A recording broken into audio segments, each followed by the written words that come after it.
Eu sou Janaína. Fui rejeitada por ter dado à luz o que o mundo não conseguia aceitar. Mas a verdade não se cala para sempre. Eu ainda sinto o cheiro do hospital, o ar gelado, as luzes brancas demais e aquela sensação de que tudo estava prestes a mudar. Mas não do jeito que eu imaginava. Por meses, esperei por aquele dia com o coração apertado de alegria e medo. Eram trigêmeos. 3 vidas crescendo dentro de mim. Meu ventre parecia pequeno demais para tanto amor. Naquela manhã, quando as dores ficaram mais frequentes, Marcos me levou às pressas para a maternidade. No carro, ele apertava minha mão com força, dizendo: "Aguenta firme, minha rainha. Logo nossos meninos estarão aqui." Eu sorri, apesar da dor. Acreditava naquela promessa.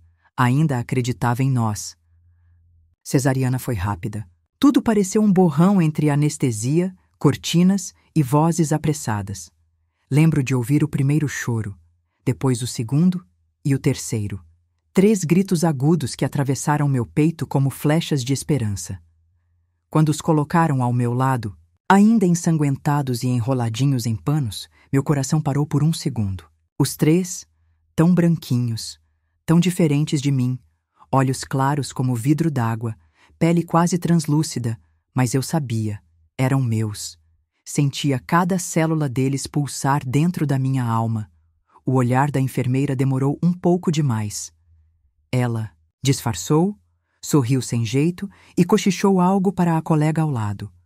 Um frio correu pela minha espinha, mas eu não quis acreditar no que aquele gesto silencioso anunciava. Pedi para ver Marcos. Queria mostrar a ele nossos filhos. Queria vê-lo, sorrir, chorar, se ajoelhar de emoção como prometeu tantas vezes. Ele entrou no quarto 20 minutos depois, ainda com o uniforme do trabalho. Os olhos brilharam ao me ver, mas se apagaram no instante seguinte, quando se debruçou sobre o bercinho. Vi o sorriso morrer nos lábios dele. Vi o rosto enrugar de dúvida, o maxilar travar. "Janaína", ele sussurrou. "Que brincadeira." "É essa?" Meu peito gelou. Achei que ele estava em choque, como eu tinha ficado. "Amor, eles são lindos, né? São diferentes, mas são nossos. Eu senti cada chutezinho deles." Depois daquela tarde em que me vi sentada na calçada, com meus 3 filhos recém-nascidos no colo, o tempo perdeu a delicadeza. Os dias deixaram de ter nome. Passaram a ser apenas mais um desafio. Sobreviver virou verbo de todo dia. Eu não tinha casa, não tinha trabalho, não tinha família, só tinha eles. E isso, de algum jeito que só Deus entende, foi o bastante para eu continuar em pé. Na primeira noite, aceitei abrigo num centro de acolhimento que ficava longe do hospital. Me indicaram o lugar como espaço de passagem, mas para mim foi uma tábua de salvação. Me colocaram numa salinha com outras 2 mães. Não havia privacidade, nem conforto, mas ali havia teto. E numa noite fria como aquela, ter onde deitar meus filhos foi milagre. Eles choravam muito. Laura, principalmente. Sentia cólica, e eu, inexperiente, tentava dar banho morno em balde, cantarolar com a voz trêmula e chorar por dentro para não assustá-los. Naquele mundo novo, onde tudo me foi arrancado, eu ainda precisava aprender a ser mãe de 3 de uma só vez. Sem manual, sem rede de apoio, sem pai. As mulheres do abrigo me olhavam com desconfiança. Ninguém falava muito. Acho que julgavam, como tantos outros, a cor da minha pele contra a dos meus filhos. Uma noite, ouvi uma cochichar. Ela deve ter aprontado com um gringo. Aquilo doeu mais do que tapa, mas aprendi cedo que engolir humilhações era mais seguro do que revidar. Eu não podia me dar ao luxo de comprar briga. Precisava guardar energia para carregar um bebê em cada braço e um na mochila nas costas, como comecei a fazer. Saí do abrigo 3 dias depois, porque o tempo lá era limitado. Com a pouca ajuda de uma funcionária piedosa, consegui o endereço de uma igreja que distribuía marmitas. Era ali, entre filas silenciosas de fome e esperança, que eu comecei a entender que minha vida antiga tinha morrido, mas eu ainda podia construir uma nova.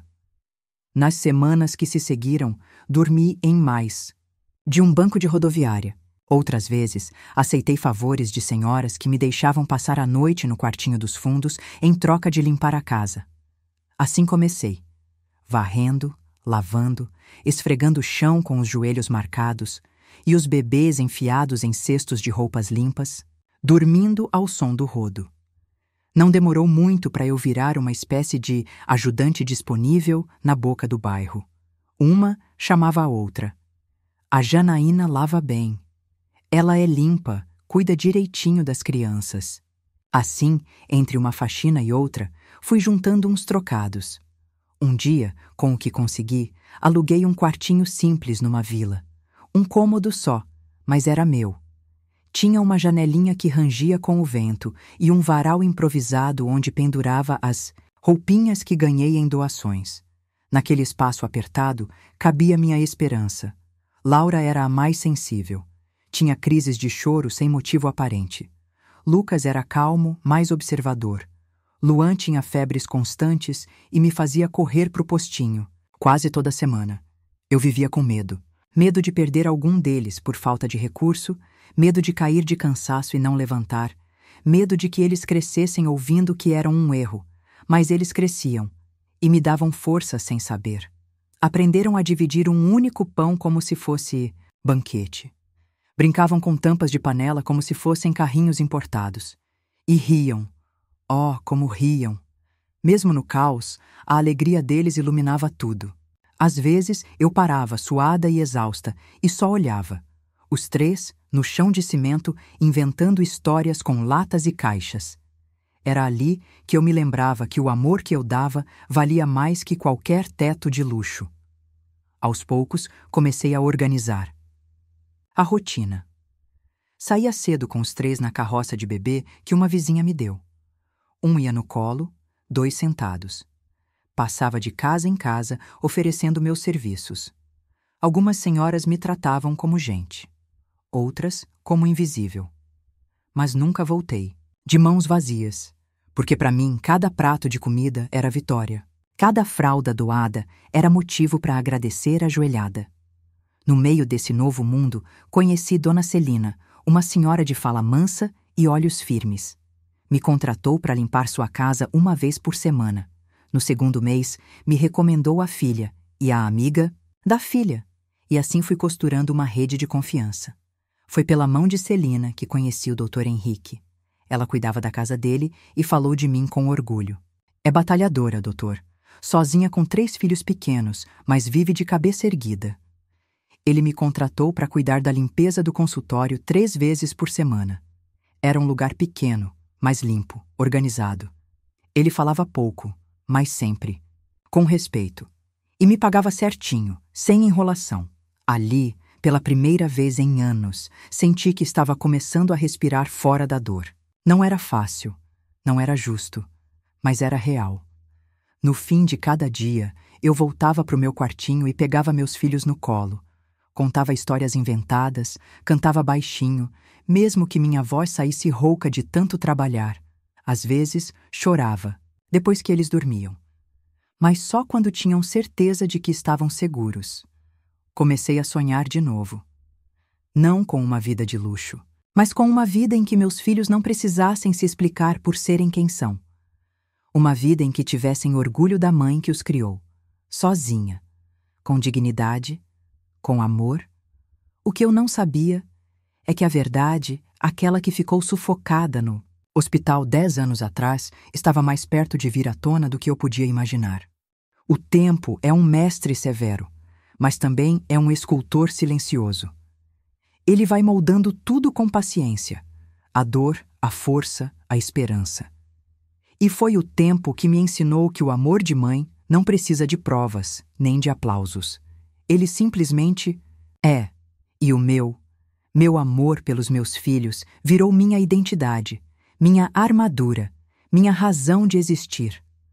Laura, Lucas e Luan cresceram rápidos demais, cada um com seu jeitinho, sua personalidade, suas descobertas. Laura, a mais velha por poucos minutos, era cheia de perguntas. Queria saber por que os coleguinhas olhavam para ela daquele jeito. Porque sua pele era clara e a minha escura. Porque os pais dos outros iam nas apresentações da escola e o dela não.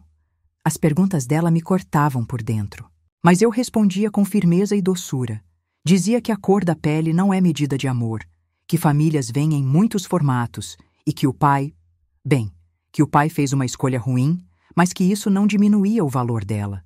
Eu dizia essas palavras com coragem na boca e dor escondida no coração. Lucas era mais calado. Observador. Gostava de desenhar, passava horas com lápis e cadernos velhos, rabiscando o mundo que enxergava. Uma vez, me mostrou um desenho de nós 4. Eu de mãos dadas com os 3, todos sorrindo. No canto havia uma sombra, com um rosto triste. Era o pai deles, segundo ele. Por que ele não quis ficar, mãe? Não tive resposta. Só abracei meu menino com tanta força que ele quase sumiu no meu colo. Luan era o mais levado. Subia em tudo, pulava, falava alto. Era meu furacão. Mas também era o que mais percebia quando eu estava triste. Bastava um suspiro mais fundo e ele já me abraçava pelas costas dizendo: Eu te amo, mamãe. A gente tá junto, né? Pra sempre, meu filho. Pra sempre. Com o tempo, consegui colocá-los na escolinha do bairro. Era pública, simples, mas tinha professoras atenciosas. As diretoras logo simpatizaram comigo e até me indicaram para serviços na escola. Limpeza em eventos, ajuda nas festinhas. Eu fazia tudo com gosto. Me sentia parte de algo maior. E mais importante, podia ver meus filhos mais de perto, acompanhar cada passo, cada nota, cada apresentação, mas nem tudo era flor. Muitas vezes, ouvi sussurros na porta da escola. Comentários cruéis de pais que não entendiam como 3 crianças tão brancas podiam ser filhos de uma mulher como eu. Uma mãe, um dia, me chamou de babá. Outra perguntou, sem o menor pudor, se eu havia adotado. Não, respondi. Eles são meus. Eu pari cada um com dor, suor e amor. Quer ver as marcas? A mulher ficou sem graça, mas não pediu desculpas. Ninguém nunca pedia. Era como se minha maternidade precisasse ser provada todos os dias. Em casa, nosso quartinho foi se tornando pequeno. As camas improvisadas, os móveis de doação, tudo dava sinais de desgaste. Mas nunca deixei faltar dignidade. Meus filhos sabiam que a roupa podia ser simples, mas sempre estava lavada. A comida podia ser modesta, mas nunca faltava um bom apetite e uma oração de gratidão antes de comer. Foi nessa época que Dr. Henrique começou a puxar mais conversa comigo. Sempre educado, sempre respeitoso. Às vezes comentava sobre a escola dos meninos, perguntava se precisavam de algo. Eu agradecia, mas recusava ajuda. Tinha medo de parecer dependente, medo de repetir a história de confiar em alguém e quebrar a cara de novo. Certa tarde, ele me viu na porta do consultório, tentando acalmar Luan, que chorava por dor de garganta. Ele se aproximou, examinou o menino ali mesmo, no improviso, e depois me chamou para dentro. Atendeu Luan de graça, me deu o remédio e ainda disse: Você faz um trabalho impecável, Janaína. Mas mais do que isso, você é uma mãe admirável.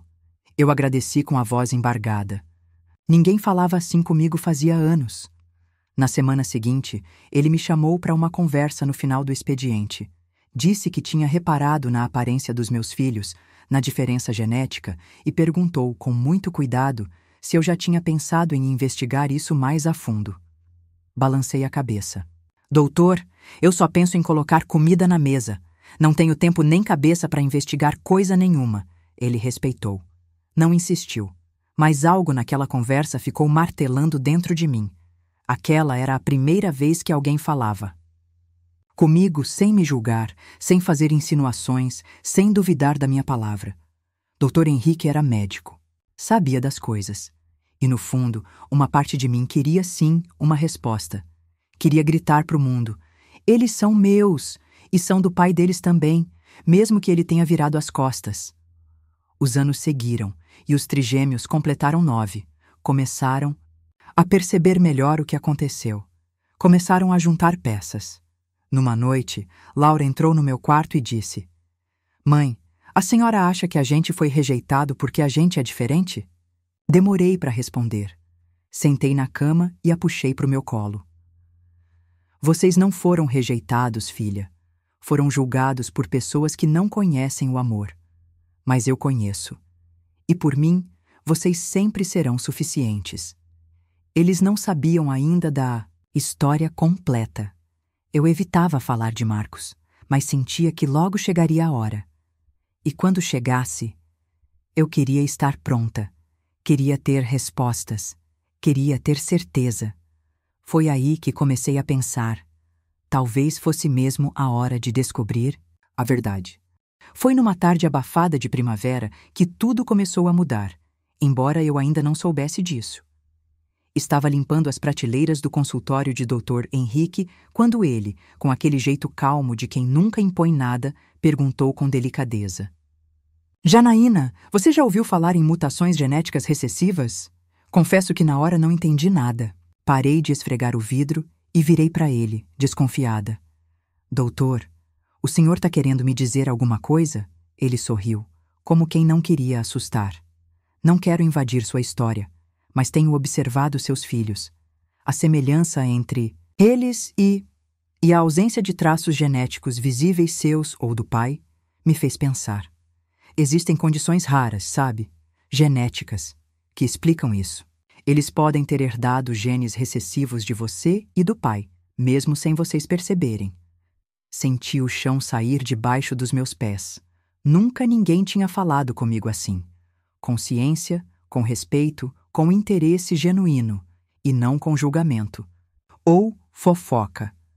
O senhor está querendo dizer que pode ser que meus filhos não tenham nascido diferentes por acaso? Ele assentiu. Exatamente. E se você quiser, podemos fazer um exame, um teste genético, inclusive um de paternidade também. Meu coração disparou. Por anos eu tentei sufocar aquela dor. Fui expulsa com os filhos nos braços. Carreguei uma culpa que não era minha. E agora, aquela chance surgia diante de mim. A de ter minha dignidade restaurada. A de olhar nos olhos dos meus filhos e dizer com segurança: a culpa nunca foi nossa. Mas junto com a esperança veio o medo. Medo de cutucar uma ferida que ainda ardia. Medo de remexer em lembranças que me tiraram o chão. Eu não sei, doutor. E se isso abrir mais dor do que cura? Ele respeitou meu silêncio. Mas uma semana depois me chamou de novo. Não precisa decidir agora. Mas se quiser, eu cubro todos os custos. Faço questão, pela sua história. Pela sua coragem. Foi nessa noite que sentei com as crianças e falei a verdade. Não toda, mas o suficiente. Disse que, quando nasceram, algumas pessoas duvidaram que fossem meus filhos, que isso me machucou, e que agora, um médico querido, queria nos ajudar a entender melhor a genética da nossa família. Lucas, com seus olhos atentos, perguntou: quer dizer que tem um jeito de provar que a gente é seu? Eu sorri, engolindo o choro. Não, meu amor. Eu nunca precisei provar isso. Mas tem um jeito de provar para o mundo que o erro não foi nosso, que fomos injustiçados. Eles aceitaram o exame com maturidade que me surpreendeu. Fizemos a coleta ali mesmo, com Dr. Henrique explicando tudo com calma. Amostras de saliva, conversas sobre DNA, termos difíceis que eu tentava entender pelo contexto. E então, a espera. Foram dias intermináveis. Eu tentava viver normalmente, cuidar da casa, dos clientes, da escola, mas dentro de mim, tudo fervia. Às vezes, sonhava com o dia em que Marcos me expulsou. Acordava suando, com os gritos dele ecoando. Outras vezes, sonhava com ele segurando as crianças, arrependido, chorando. E isso me doía ainda mais. Na semana da entrega do resultado, Dr. Henrique me ligou. Disse apenas: Janaína, preciso que venha aqui.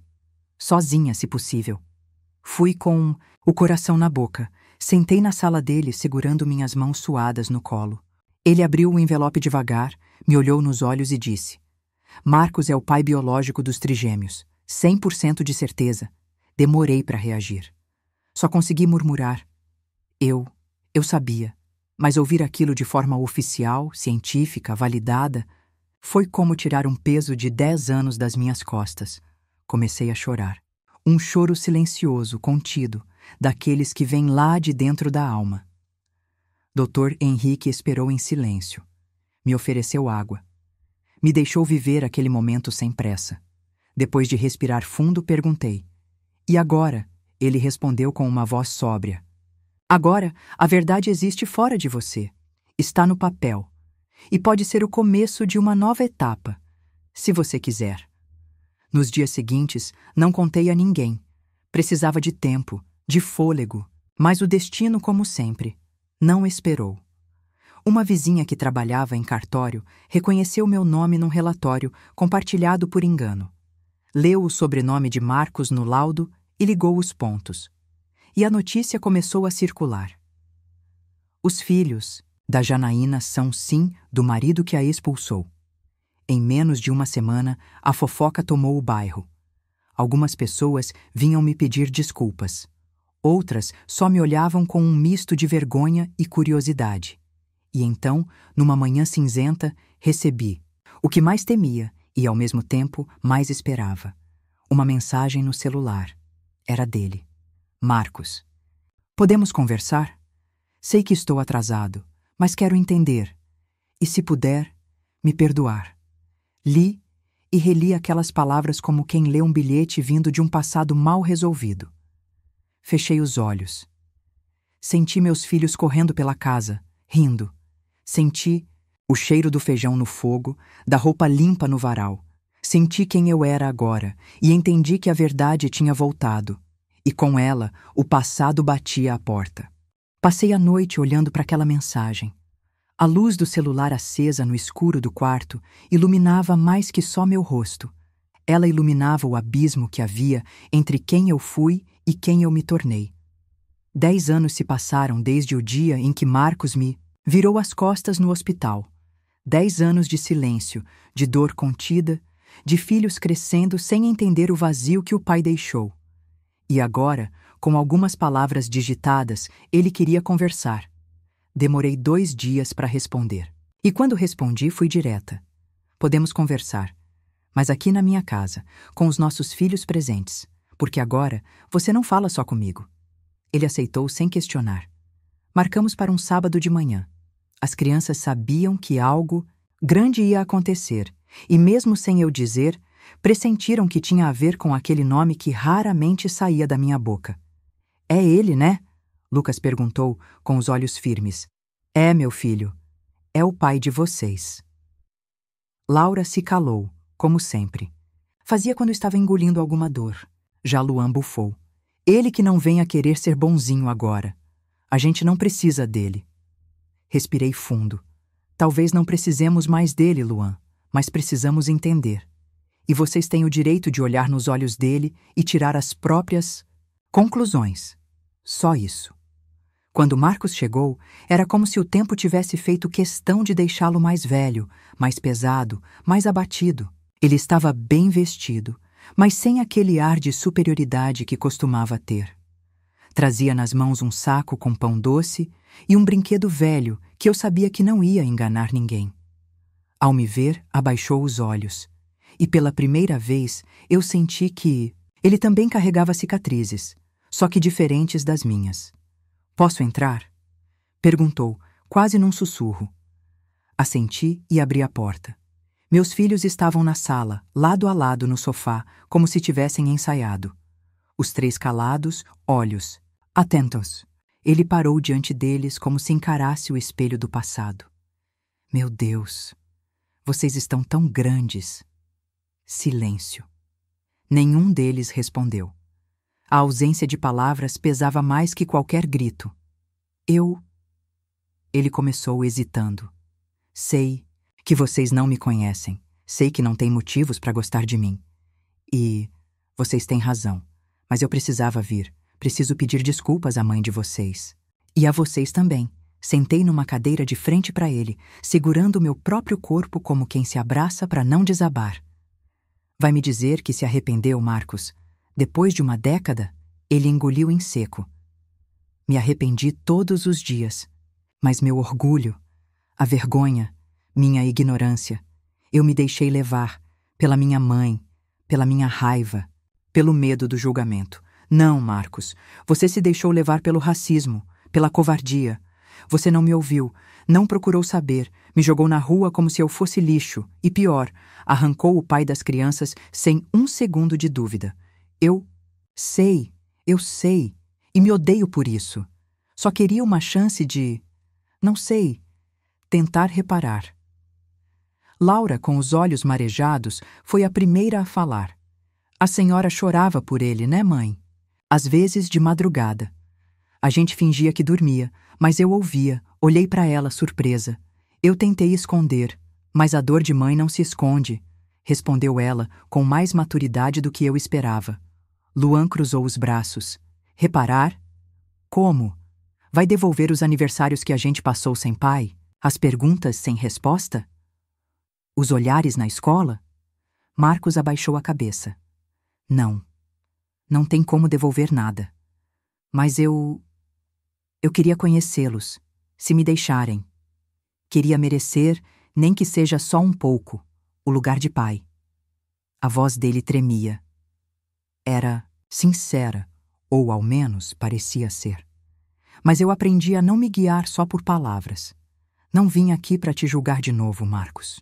Isso o mundo já fez, mas você precisa entender.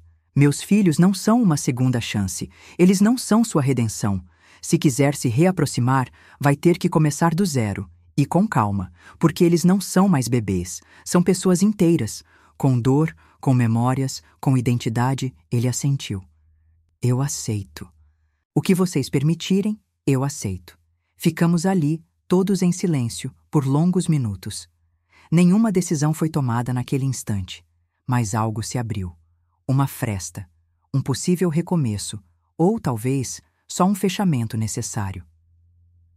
Quando ele foi embora, deixou o brinquedo na mesa. Ninguém o tocou. Mas naquela noite, pela primeira vez, Lucas desenhou um homem ao lado dos 3 irmãos. O rosto ainda estava em branco, mas agora havia espaço para ele no papel. Algumas semanas se passaram desde aquele reencontro. Não houve milagres, nem perdões instantâneos. O tempo, que já tinha sido cruel conosco, agora parecia andar mais devagar, como se dissesse: não tenham pressa para remendar o que levou, anos para se rasgar. Marcos não apareceu todos os dias, nem tentou forçar intimidade. Vinha aos poucos, sempre pedindo licença, sempre perguntando se podia ficar um pouco. Trazia livros, cadernos, às vezes só sua presença. Os meninos ainda eram cautelosos, e eu mais ainda. Mas ver meus filhos rindo, mesmo que de longe, de uma piada que ele contava, me fez perceber que talvez a dor não tivesse que ser eterna. Eu não queria vingança. Nunca quis. O que eu queria era justiça, mas não aquela que vem dos tribunais. Eu queria justiça que devolve a dignidade roubada. A que restaura a imagem quebrada de uma mãe que foi julgada por gerar filhos fora do padrão esperado. A verdade já tinha vindo à tona, mas eu sabia que ainda faltava uma peça. E essa peça estava em mim. Então, numa manhã qualquer, pedi licença na faxina e fui até a rádio comunitária do bairro. Contei minha história. Não os detalhes mais íntimos, mas o suficiente. Falei sobre ser expulsa do hospital com trigêmeos no colo. Falei do preconceito, da ausência de explicações genéticas e do julgamento cruel. Falei do teste de DNA. Da dor que carreguei sozinha por uma década. E quando desliguei o microfone, meu coração bateu mais leve. Pela primeira vez, eu senti que o peso já não era mais só meu. A entrevista se espalhou. Vieram convites para contar meu relato em escolas, igrejas, grupos de apoio à mãe solo. Gente me parava na rua para dizer: agora eu entendo. Me perdoa por ter te julgado. E eu perdoava. Porque perdoar naquele ponto era mais sobre me libertar do que absolver. Os outros, Dr. Henrique me acompanhava de longe. Sorriu quando eu contei da entrevista. E disse, como se fosse a coisa mais simples do mundo: eu sabia que sua voz ia fazer diferença. Laura começou a escrever um diário. Lucas continuava desenhando, mas agora seus desenhos tinham sol, janelas abertas, árvores cheias de folhas. E Luan virou e disse: Mãe, quando eu crescer quero ser cientista, igual o doutor. Quero ajudar outras mães como você. Aquilo me desmontou por dentro. Certo dia, ao voltarmos da escola, Luan olhou para mim no portão e disse: Você acha que a gente sofreu muito, né? Parei, me abaixei até ficar da altura dele e respondi: A gente sofreu sim. Mas isso não nos define. O que nos define é o que a gente fez com isso. E olha só para você, meu filho. Você é minha maior vitória. Foi ali que percebi que tudo o que eu precisei, tudo o que busquei, não estava na justiça, de papel, nem nos pedidos de perdão. Estava nos olhos deles, na dignidade que consegui preservar, mesmo quando o mundo tentou me roubar. Marcos, por fim, me agradeceu. Não por me deixar entrar de novo, mas por não ter deixado o rancor destruir quem você é. Eu apenas assenti. Eu fiz o que precisava ser feito, como mãe, como mulher. Nunca reatamos. Não voltamos a ser casal. Mas ele passou a fazer parte, com limites, da vida dos filhos. E isso, para mim, já era o bastante. Hoje, moramos numa casa maior. Consegui alugar um espaço com 2 quartos e uma varanda pequena onde Laura cultiva suas margaridas. Lucas pendura seus desenhos nas paredes. E Luan passa horas lendo livros de ciências. Às vezes, olho para trás e me vejo sentada na calçada, com os trigêmeos enrolados em panos, expulsa do hospital e do amor. Mas não sinto raiva daquela mulher. Sinto orgulho, porque ela não desistiu. Ela sobreviveu, amou, resistiu e venceu. Justiça, descobri, não se compra, se conquista. E, às vezes, ela vem sem aplausos, sem manchetes, mas vem, no abraço dos filhos, no respeito da comunidade, no silêncio da consciência em paz. E se você perguntar se ainda dói, sim, de vez em quando ainda dói, mas agora a dor não me paralisa. Ela me ensina, me fortalece, me lembra de onde eu vim e para onde eu nunca mais volto. Às vezes, a dor mais profunda não vem da perda, mas da injustiça. Janaína foi julgada sem provas, humilhada por aqueles que deveriam protegê-la. Mas ela escolheu o caminho mais difícil, o da dignidade. Em vez de se tornar refém do ódio, ela construiu uma nova história com as próprias mãos e mostrou que a verdade não precisa gritar, ela apenas precisa resistir. E você? O que teria feito no lugar dela? Clique no vídeo que está na tela agora para continuar essa jornada de autoconhecimento através de histórias reais e emocionantes. Se essa história tocou o seu coração, inscreva-se no canal para não perder nenhuma lição de vida como essa. Até a próxima história, onde o que parece invisível pode ser o mais valioso.